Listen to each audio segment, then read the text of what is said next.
Hello friends, welcome to civic railways. So Guntur డివిజన్లో rolling corridor black కారణంగా trains అనేది పాక్షికంగా మరియు పూర్తిగా అయితే రద్దు చేస్తున్నారు. సో ఆ వివరాలు మనం ఈ వీడియోలో తెలుసుకుందాము.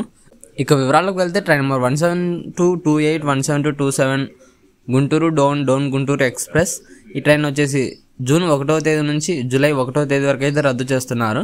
అలాగే ట్రైన్ నెంబర్ 17329, 17330 హుబ్లీ విజయవాడ హుబ్లీ ఎక్స్ప్రెస్ని జూన్ 1వ తేదీ నుంచి జూలై 1వ తేదీ వరకు, మరియు train number 07791, 07792 Kacheguda Nadikudi Kacheguda DEMU ప్యాసింజర్ని జూన్ 1వ తేదీ నుంచి జూన్ 30వ తేదీ వరకు అయితే రద్దు చేస్తున్నారు.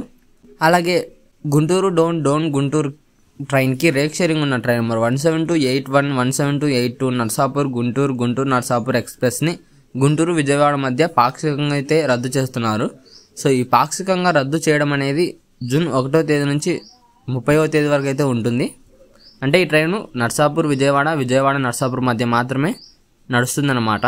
సో ఈ రోలింగ్ కారిడార్ బ్లాక్ ప్రజెంట్ వచ్చేసి నాకు తెలిసి నంద్యాల పాణ్యం మధ్య అయితే జరుగుతున్నాయి. ఆ తర్వాత దిగువమెట్ట గిద్దలూరు దగ్గర కూడా జరుగుతున్నాయని అయితే అనుకుంటున్నాను. దిగువమెట్ట రైల్వే స్టేషన్లో లాస్ట్ ఫైనల్ పెండింగ్ వర్క్స్ అనేవి ఉన్నాయి అన్నమాట. సో దానికి సంబంధించి క్యాన్సిల్ అయితే చేస్తున్నారు అనుకుంటున్నా. సో ఈ క్యాన్సిలేషన్ గురించి మీ అభిప్రాయాన్ని కింద కామెంట్ రూపంలో చెప్పండి. Thank you for watching.